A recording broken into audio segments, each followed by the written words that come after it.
लालची बिल्ली। एक था जंगल जहाँ सभी जानवर मिलजुल कर रहा करते थे। सभी जानवर जंगल के नियम का पालन करते थे और हर त्यौहार को साथ में मनाते थे। उन्हीं जानवरों में चीनी और मिनी नाम की दो बिल्लियाँ रहती थी। वे दोनों बहुत ही अच्छी सहेलियाँ थीं और एक दूसरे का साथ कभी भी नहीं छोड़ती थी।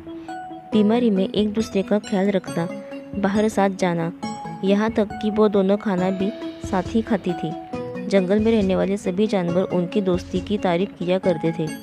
एक बार की बात है, मिनी को किसी काम से बाजार जाना पड़ा, लेकिन किसी कारण से चीनी उसके साथ नहीं जा सकी। चीनी का अकेले मन नहीं लग रहा था।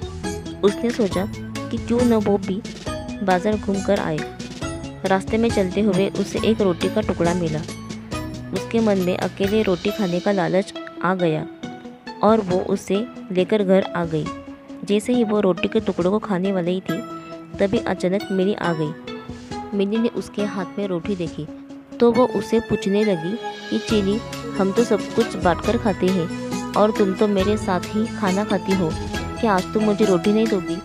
चीनी ने मिनी को देखा तो डर गई और मन ही मन मिनी को कोसने लगी। इस पर चीनी ने हड़बड़ाहट से कहा, अरे नहीं बहन, मैं तो रोटी को आधा आधा कर रही थी ताकि हम दोनों को बराबर रोटी मिल सके। मिनी सब समझ रही थी और उसके मन में भी लालच आ गया था, लेकिन कुछ नहीं बोली।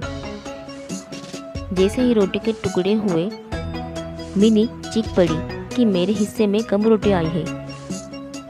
रोटी चीनी को मिली थी इसलिए वो उसे कम देना चाहती थी, फिर भी वह बोली कि रोटी तो बराबर ही दी है। इस बात को लेकर दोनों में झगड़ा हो गया और धीरे धीरे यह बात पूरे जंगल में फैल गई। सभी जानवर उन दोनों को लड़ते हुए देख रहे थे। उसी समय वहाँ एक बंदर आया और उसने कहा कि मैं दोनों के बीच में बराबर रोटी बांट दूंगा। सभी जानवर बंदर की हाँ में हाँ मिलाने लगे। न चाहते हुए भी दोनों ने बंदर को रोटी दे दी। बंदर कहीं से तराजू लेकर आया और दोनों ओर रोटी के टुकड़े रख दिए। जिस तरफ वजन ज़्यादा होता वो उस तरफ की थोड़ी सी रोटी यह बोलकर खा लेता कि इस रोटी को दूसरी तरफ रखी रोटी के वजन के बराबर कर रहा हूँ।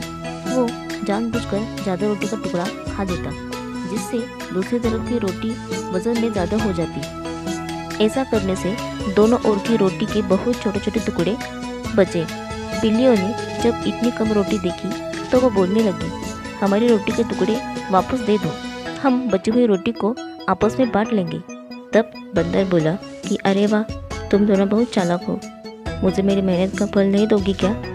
ऐसा बोलकर बंदर दोनों पलड़ों में बची हुई रोटी के टुकड़े को खाकर चला गया और दोनों बिल्लियाँ एक दूसरे का मुंह ताकती रह गई।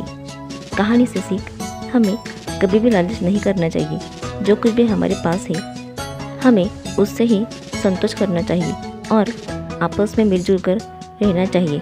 लालच करने से जो हमारे पास है उससे भी हमें हाथ धोना पड़ सकता है।